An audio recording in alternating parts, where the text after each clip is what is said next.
Hi, I'm David Ronnefalk and I'm here for HP Racing, and today I'm going to show you how I build my 8-scale diff. So what I start with is normally to put a thin layer of glue here around the metal bushing that goes into the diff case. This is just for safety. I think it's better to do it than not, because sometimes if you put a little bit too much oil in the diff or something, the pressure can be too high and it can the diff will try to squeeze some oil out of there. So I like to do it just for safety. So that's what I start with. Second thing I do is that I have my one of my crosspin here, and I like to chamfer the very tip of it, like just a little bit. I would say probably 0.5 of a millimeter. I do this with my Dremel, and I basically just spin my fingers one full turn, and then you'll get a nice chamfer.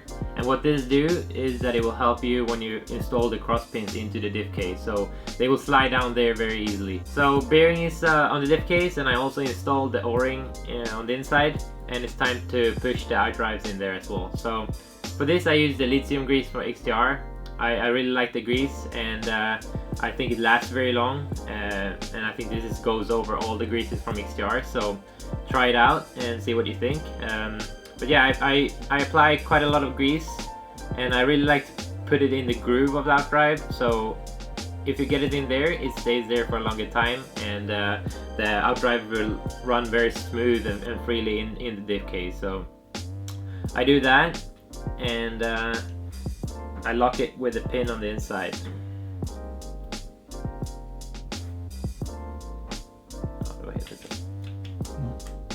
So I put the pin in there to lock the outdrive, and I finish off with putting the set screw in on the side of the diff case.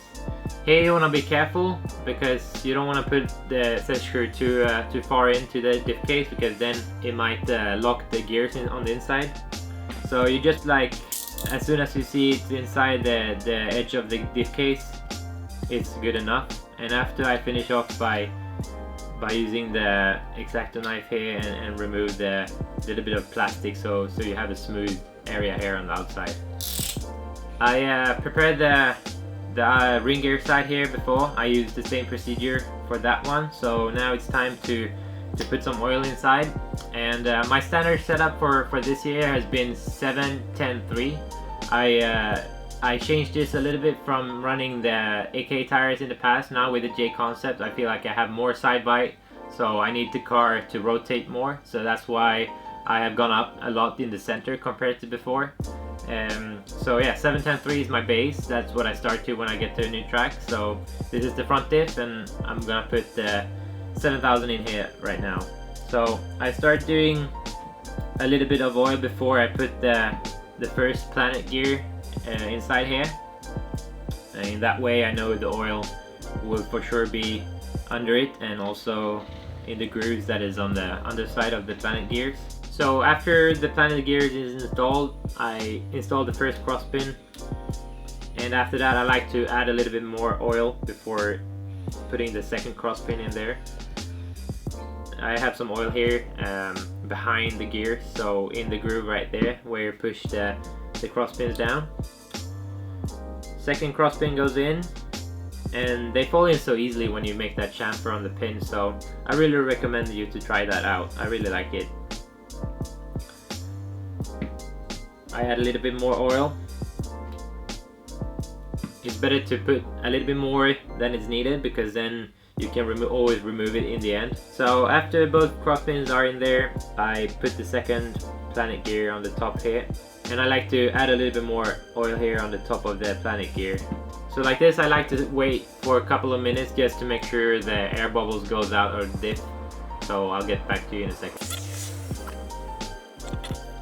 So I let the diff sit there for a while, and before closing the diff, I like to remove a little bit oil that is in the slot for where the outdrive will come into the planet gear here, just to make sure that there is not too much oil inside, because when the oil heats up, the diff can act strange and it can lock out. So I want to remove a little bit to make sure there is nothing where the outdrive is gonna go into the planet gear here.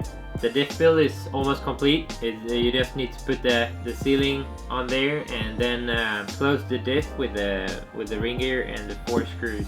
So now I close the diff here with the 4 screws, and I like to use a machine for this because the screws are pretty long and they are nice threaded, so the arm is not big enough on my right arm here to put 4 screws in here. It was easier before when it was the big threads on the screws, then you didn't need as much power. So anyway,